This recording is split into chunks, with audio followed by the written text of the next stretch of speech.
Hello, my name is Jennifer Fury. I live in Barrie. I have been an operator on the Pathways Vermont support line for over 4 years now. I have battled the adversity that having a mental health diagnosis carries for most of my life.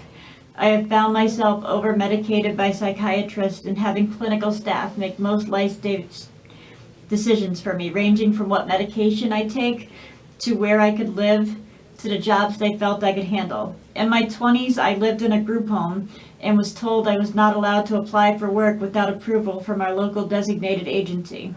I was told that my life potential was pushing carts at a grocery store with an aide and living with a home care provider.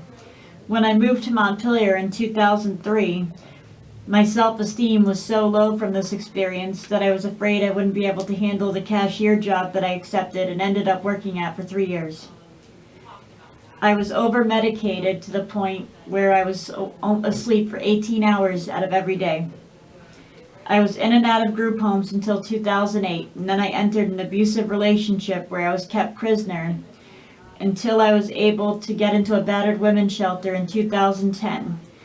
I found myself addicted to drugs as I self-medicated from experiencing trauma from that relationship. I have been clean and sober since January of 2015.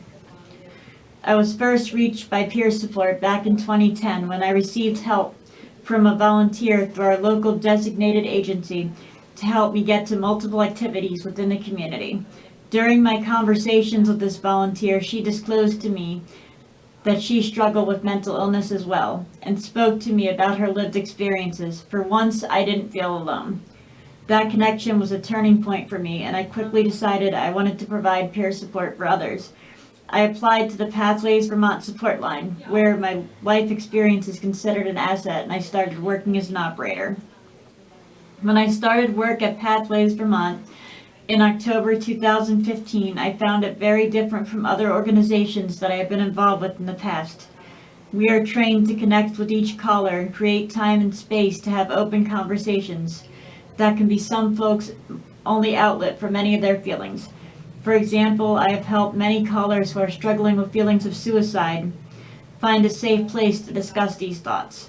We work to help folks get to a place of mutual understanding and safety while avoiding harm and many times the use of unnecessary emergency services.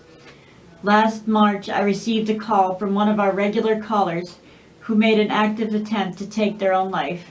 I used my training to respond to the situation with compassion and understanding, while avoiding reacting with panic and agenda.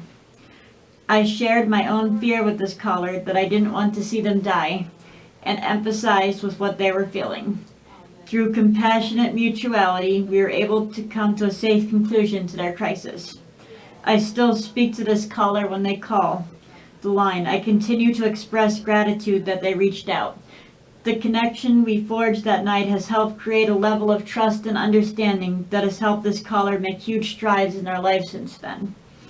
Working for the line has been very rewarding as I have built ongoing connections with callers who regularly experience their ups and downs with us. Last week I had a new caller say to me, "I thought I was alone," when we realized we both shared the experience of being over-medicated. I know the support line helps people struggling with loneliness maintain connection and avoid traumatizing and costly hospitalizations. Together, relationships can move toward understanding of each other and create an environment of hope and safety. Thank you.